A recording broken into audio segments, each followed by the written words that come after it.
All right, so everyone's talking about how challenging the upcoming couple of years are going to be from a budget perspective. And that means you need to take control of how dollars flow out of your organization. So, how do you do that? Well, it starts with the data, and specifically data on how, where, when, and with what frequency purchases are being made all across your various departments. You may or may not have a procure to pay platform that makes it easy to measure this type of activity. But to get you inspired, you should go check out Procurify's brand new Charter School Benchmark Report. It just came out a couple weeks ago and offers 10 procurement benchmarks from charter schools across the country, highlighting things like average PO volumes, spend per vendor, items per vendor, how long it takes to go from requisition to PO, and so on. Not only will you be intrigued to answer these same questions for your school, it might also shine a light on opportunities for cost control next year. You can go to procurify.com/resources to download a copy, or check out the episode description, and we've linked to it there as well. All right, now back to the show. Welcome to Charter School Insider, lessons from the nation's top charter school operators, the only podcast dedicated to the behind-the-scenes business of running a successful charter school. Join us as we sit down with charter school leaders who share how they are overcoming the biggest operational hurdles facing their schools today. Dr. Garland Thomas McDavid, welcome to the Charter School Insider podcast. Thanks for being here. Thank you for having me.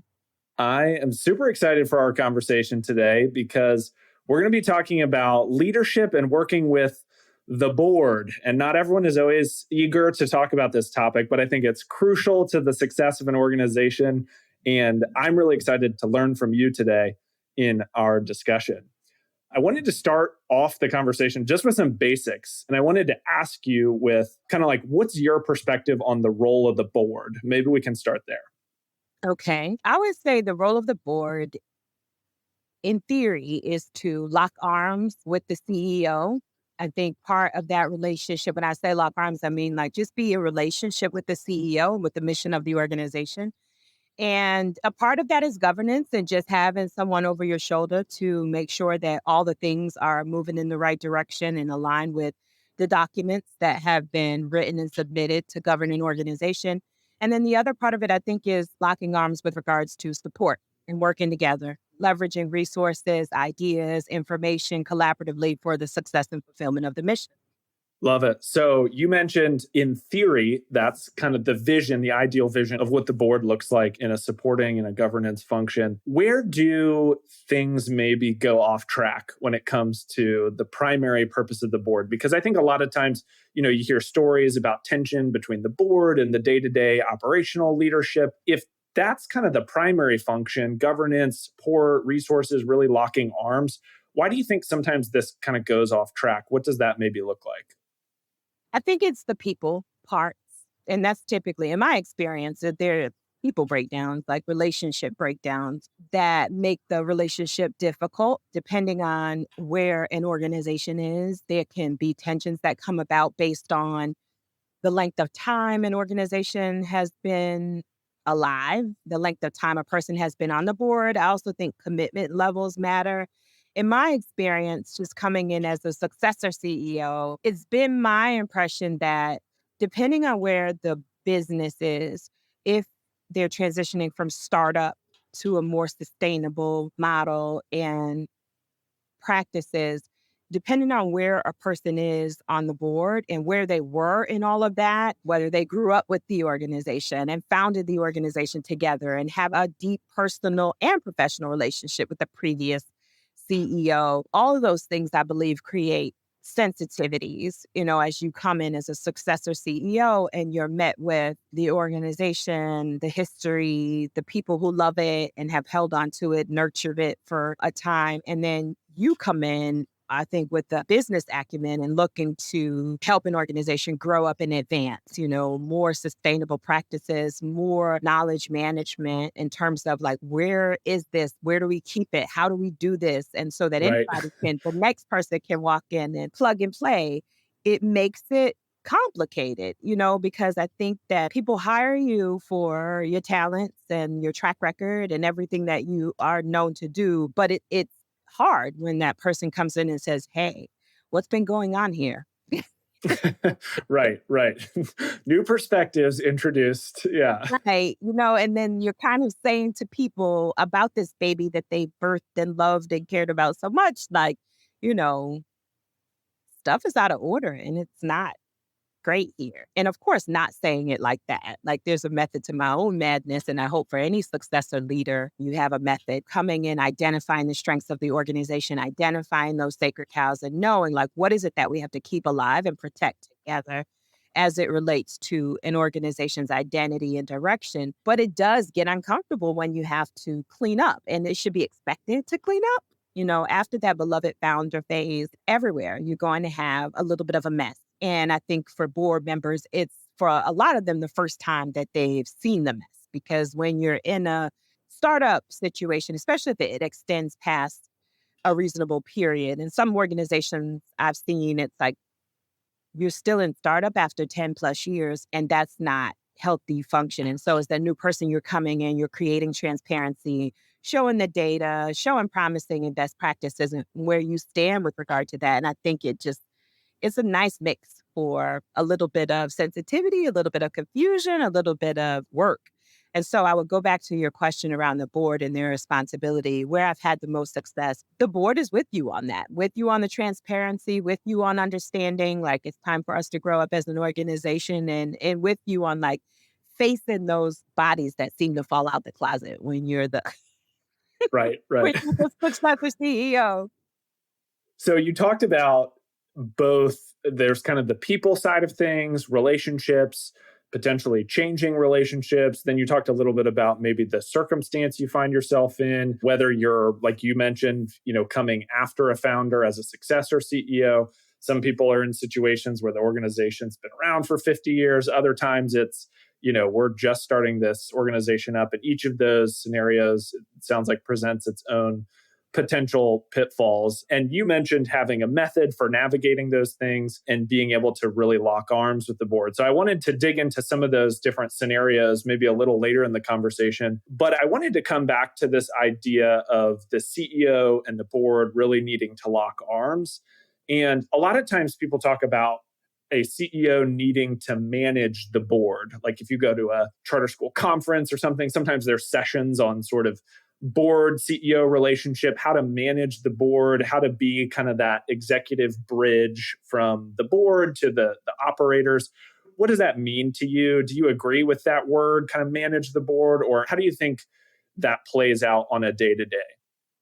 I think you do manage the board. I think that to the extent that you have a good relationship with a really strong board chair, it makes all the difference in the world with that air quotes management. I think automatically when people hear management, they start to think about, who's in charge? Is Right, you right. in charge of the board? I think no. However, when I hear that word, I think about how am I going to work with this group of people to get their resources flowing into the school, to utilize the information that they have. And I believe that at the core of it is building a relationship with them, communicating with them, letting them know what's going on, sharing the celebrations, lifting up where you see that connection between the mission and the work that you're doing and the successes that you're having together. So really celebrating those wins and letting them be a part of that as well, I think is a part of the management piece. There's also the, sharing the good, bad, and the ugly. There are things that happen that your board has to be aware of, just like I'm sure any CEO would agree with me that we don't want to be surprised. Right. Don't let me be surprised. They don't want to be surprised either. So keeping them abreast of what's going on and what potential threats there are at any given time, regardless of whether or not you're afraid they're going to think I'm doing a bad job or, because I think that's what gets people keeping secrets when they are afraid of being judged or afraid of being seen as ineffective when these things arise. And so I think just really developing a relationship where you have open and ongoing communication with each other is a great place to start with that management piece. I think in addition to that communication, like I said, working together to leverage the resources and the knowledge capital that the board has to help further the success of the organization. What do you think that looks like practically? Because I think what you're doing a great job of communicating the importance of trust in those relationships. And you mentioned like not being afraid that you're getting judged or that you can't tell the truth to the board about what's going on. What are some practical examples of what that looks like? Maybe a fellow CEO is listening to this conversation and they're thinking, yes, I need to have clear communication with my board. I need to build relationships and trust, and I want that with my board.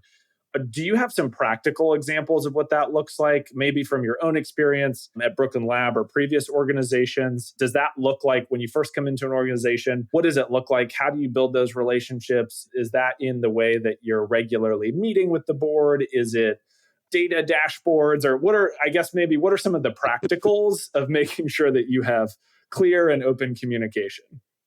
Well, I mean, for me, I see it as a strategy. I think it's important, I'm a Black woman, and I think it's always important for me to be conscious of how I can be perceived. And for me, it's been my experience that data helps me make it clean, like I'm not trying to be critical of where we've been, not trying to be critical, not trying to be a know-it-all, but here's the data. Whether we're making decisions together around like, here's the data, here's where I'm thinking I see us going with it, clarifying alignment with the goals of the board, the needs of the organization, like just not taking things for granted. I think that, I'm an introvert and I could naturally introvert a lot of thoughts and conversation with myself. You can't do that in this role. You have to over communicate and help people go along for the journey so that they are a part of the decisions and the direction you're going in. I think a perfect example for me of that would be looking at your board deck in your meetings and deciding together what makes sense to be included and checking in on that along the way.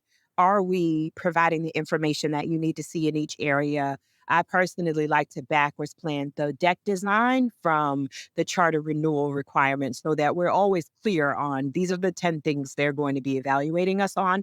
And we're sharing information in all of those areas at the board meeting. So eye is on the ball along the way. I think another example would be for programming. We just had our Success Looks Like Me event at Brooklyn Lab, and I have a great board chair. I have to say it's been the most successful and positive working experience that I've had. And it's not because it's all hunky-dory. She is a very poised businesswoman herself.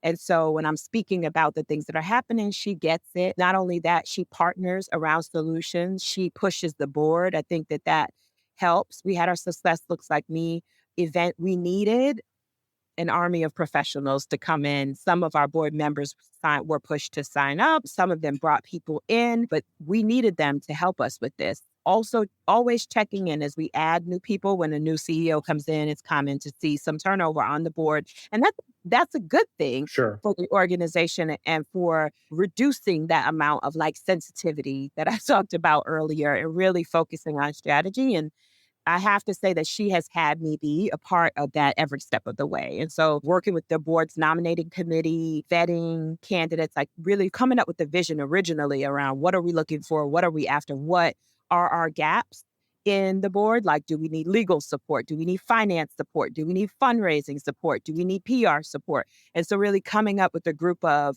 things we need going into the conversation, as well as I am a part of the stops along the way for the candidates that are coming on the board to really work together around, is this a fit?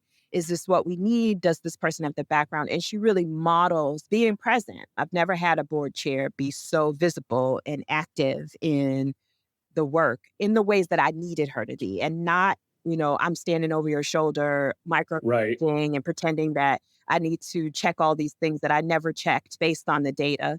I think that's hard as a board chair. As a woman of color, that's hard. Like you come into the organization and experience some of the glass cliff. I don't know if you've heard of the glass cliff. No, explain it. I know the glass ceiling. I don't know the glass cliff. And so the glass cliff is like a graduation of that theory, whereas women or women of color are put into leadership positions when the organization is in a high stakes situation. And so with the glass ceiling, you wouldn't have been given that opportunity up to a certain point. But by the time you get it with the glass cliff, it's in bad shape. And it's tough to come in and be a part of like, all right, I accept that challenge. I accept that responsibility and not have a partner in this situation. And the whole education field right now is on the glass cliff with post-pandemic, losing funds, all the crazy things happening in the world.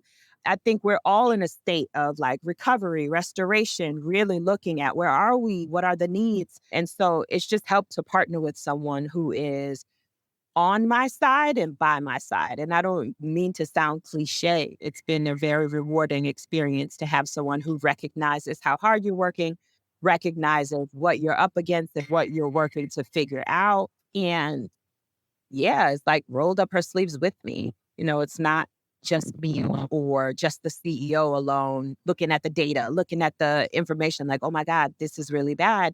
We need to fix this. And then sitting around a group of people who are asking you questions that relate to their time there. I think that's hard as a CEO when you're like, excuse me, I just got here. Right, right. So I'm going to need y'all to partner with me and let's be honest with each other so that we can move forward. Well, shout out to the Brooklyn Lab board chair then. It sounds like she's been incredibly supportive and has really led the charge on locking arms with you, which is awesome to hear. I wanted to ask, before we get into some of the situational challenges that maybe come up, I wanted to ask you, you talked a lot about on the proactive side, using data to inform conversations, not being afraid to identify gaps with your board, proactively seeking out resources that the organization needs from board members. How do you navigate, and you can share a real example of this or just talk kind of philosophically, how do you navigate situations where maybe there's a disagreement on a gap in the organization that you've identified or your leadership or department heads have identified, and maybe what the board perception is? How do you go about navigating those types of situations as it relates to managing the board? I have learned, and I'm almost 50, so I don't say this lightly, to be true to yourself. Whether people accept it or not, it is important for your own mental health to be honest in the interview process about your approach and who you are, and so that you all can choose each other. Because fast forward to the problem where you need to be honest and people don't know who you are, don't know how you operate, don't expect it, it just makes things uncomfortable. And so I think that in those situations, you just have to tell the truth. There are times when we have to call the baby ugly. And if you have people who are in denial about that, it's tough. But I think that's my approach. I'm going to call the baby ugly and I'm going to put it in front of everybody. Now, whatever we decide to do, put a cute outfit on the baby. Put a ribbon. Love that. Yeah.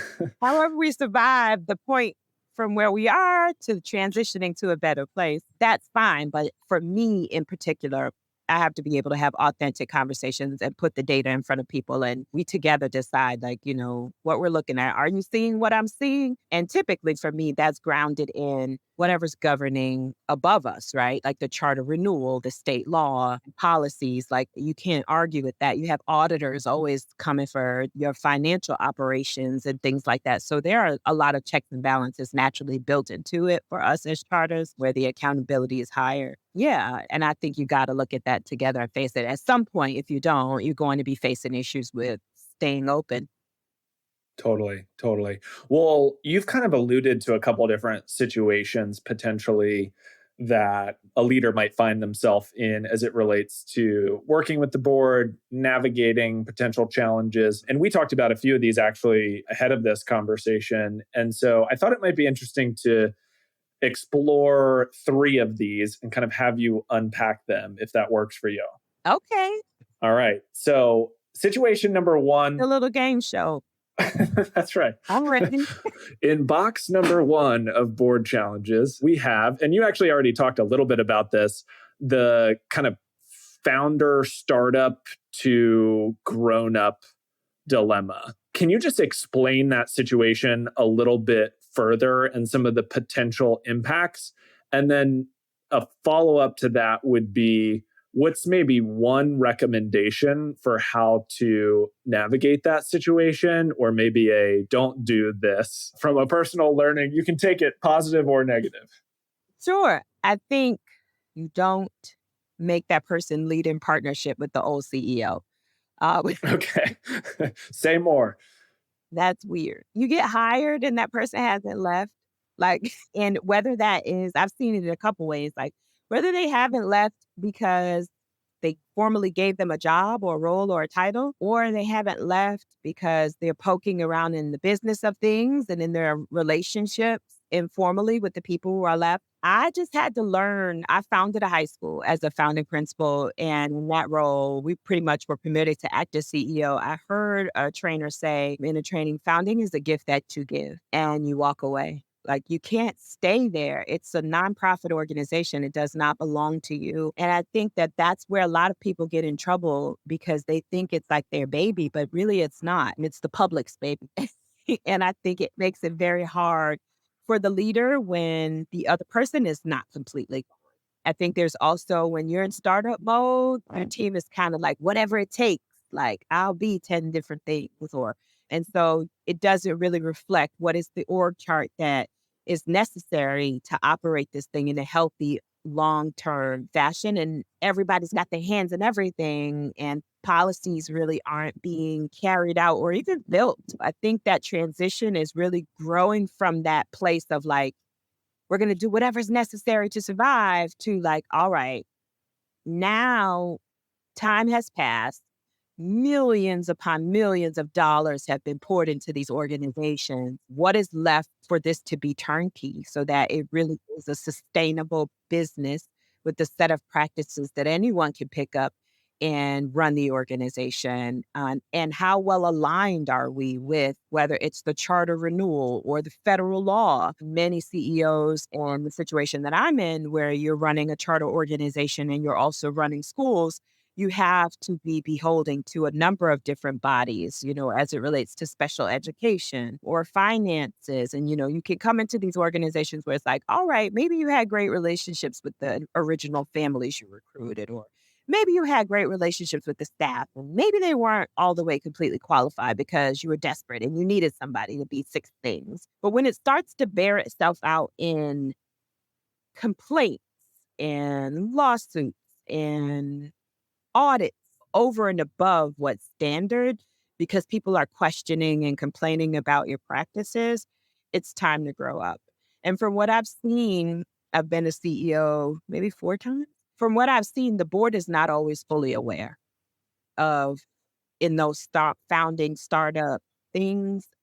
I've seen boards be unaware in a variety of ways, but the board is not fully aware of the state of things. So that is a part of the work that has to be done, sharing it with them, and also the board withholding blame and also comparison. Like you brought me here, so there's something about me that you thought you needed, and I'm going to give it to you. Right. But, and we're going to be in a better place when all is said and done. But we've got to agree together that it's time for us to transition into a more mature state of operation. Yeah, it's so fascinating how big of a problem that is for all organizations, public, private, nonprofit. Getting, certain people have an incredible talent to go 0 to 1, and it's a different skill set to go 1 to 3, or whatever you want to call it. A to B is different than B to Z, or I don't know. You pick your analogy. But yeah, I think you're absolutely right. It presents a variety of challenges in theirs. As you alluded to, there's some easy things to avoid, like don't have the founder be the strategic advisor to the board or whatever it is. Or the new CEO. Like it's just right. not cute. And it's really hard. Like it's already hard to navigate what you brought up about the relationship with the CEO. It's with the board and the CEO. It's even harder to navigate someone sitting there with you who is responsible, whether it was for good reason or challenge or tragedies that hit us, okay, but it just is easier to clean it up when you're not trying to be forced to have the old CEO hanging around. I've heard a hiring consultant say my very first CEO interviewer, she was teaching me what to expect and what to ask for. And she was saying, you need to get clarity on the CEO before you, because when new CEO comes in, old CEO should be out the door. You don't want to walk into a situation where you have to manage it. And it's funny because I think every time I've been a CEO, in one way or another, I've had to manage the like, okay, I thought I was hired to be the CEO. Let's make sure that's what's happening here. Right, right. Make sure that transition happens. All right. I want to take us to box number 2 or situation number 2, which is you're in a situation where there's unknown sacred cows. You've used the word sacred cows, so I'm going to use your word because I love that word. Talk us through like what are sacred cows, first off, and then second off, what are some examples of maybe uncovering that there are sacred cows? How might you uncover that? And what are some things to be aware of as it relates to sacred cows in an organization? Really, I think this is experience and time, just talking a lot to people and figuring out what's happening here. And why is this like this? And why is that like this? Because you could be stepping on mines without even realizing. Sacred cows could be like, oh, this contract is given to a certain person. You might come in and say, like, hey, we're broke. Why are we spending millions of dollars here?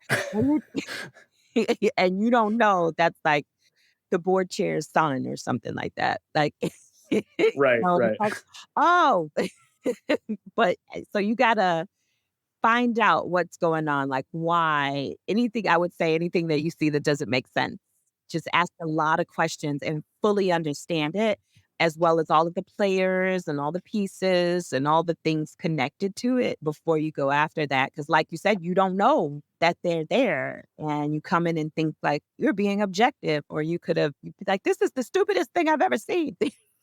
And it's like, that's a program they all built together and they're really proud of. And so you can see an organization doing some things with very good intentions. I think people have great hearts and good intentions most of the time, but they haven't had a fresh perspective. They had somebody come from the outside looking in and saying, like, hey, we're not doing this the smartest way and we're losing a lot doing this. Like, it could be sacrificing things. There could be people in positions that shouldn't be. And you could see an area really suffering and not understanding, like, why this is our bread and butter. Why is this person in this role? I've been in situations and that person just happens to be like, the primary mentee of somebody on the board or somebody Right, recommended right. for hire or something like that. So you deal with like those personnel things. That's a real challenge coming into seeing like we really like academics is down, recruitment is down. Like this is what you come into. And it's like, all right, well, what do I got? What's my team? Who am I working with? Good to Great says right people on the bus, right people in right seats. That gets really complicated when you're coming in and not knowing who put those people in those seats and what's their perception of their job that they're doing. That's the other part too. Our own tendency can be to come in and say, like, I see what needs to be done, but other people might not be unhappy. I've learned that too. Sometimes you have to figure out the areas where the people around you are okay with the C. So you don't always have to push for the A if it's not really a priority and it's really not connected to what is most meaningful. I think you have to definitely count those costs and figure out what are the things that I'm really after that I'm going to push on are going to be your own sacred cows. But like, what are the things that's like, I can't be here? What are the things that, you got to get a little less uptight, let some things slide. All right. So I want to take us to our last situation scenario. And I'm going to mix this one up because originally I was going to ask about perception versus reality, if there's a gap between the board and what's actually happening. I've never. Right. We've talked about that one a lot, or we've alluded to that one a lot already. So I'm going to mix this up. Instead of asking about that, you mentioned oftentimes it's really critical to get the right board members for the stage your organization is in. You alluded to like one of your primary roles is actually getting resources and kind of managing the board to be rowing in the same direction as you and the rest of the organization.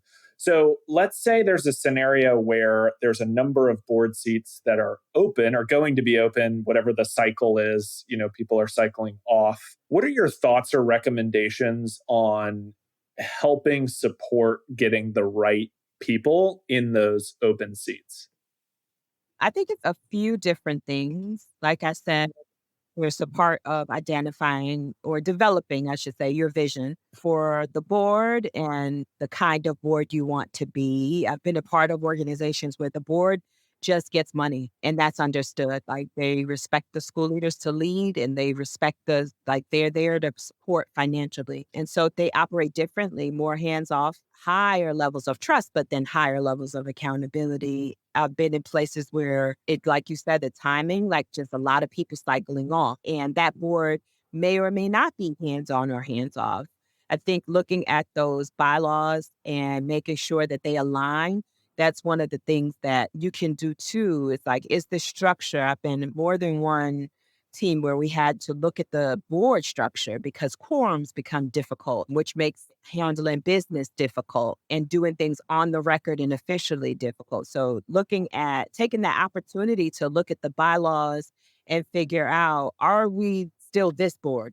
Or do we need to develop something different? Is smaller better? Do we need an advisory board or some type of secondary board so that it doesn't hold up business or get in the way, as well as being able to put in expectations for board members up front in your documents as well as in your interview processes to say, we expect you to be at this many in-person meetings. We expect you to show up to events. We expect you to help raise funds. Some organizations want you to give funds out of pocket. So I think just really getting clear so that as you're going through those searches, both with the board as well as the people you're interviewing in whatever organization you use, shout out to Board Assist. That's who we've got a lot of our great people from recently. And that was my first time using this Board Assist or any official search service like that. But our board members have done their due diligence with including me in the process, making sure I'm a step along the way, along with other board members, but really getting clear with people to manage expectations proactively.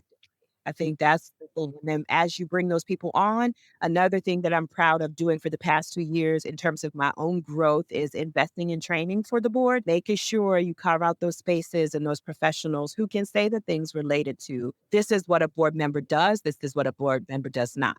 Because when you have those boards that are lingering from the founder days, the board many times may not have been acting like a grown up, real board for an organization that understands their role, signed up for it, knows exactly what it is walking in. And so it's a really great opportunity to have some turnover so that you could develop the right mix of old and new and positive energy. But as much as possible, making sure that you're including those trainings, including those document refreshers, having the table be collaborative around new board members and when they come in and really making it plain what you want so that it marriage with a greater chance of success.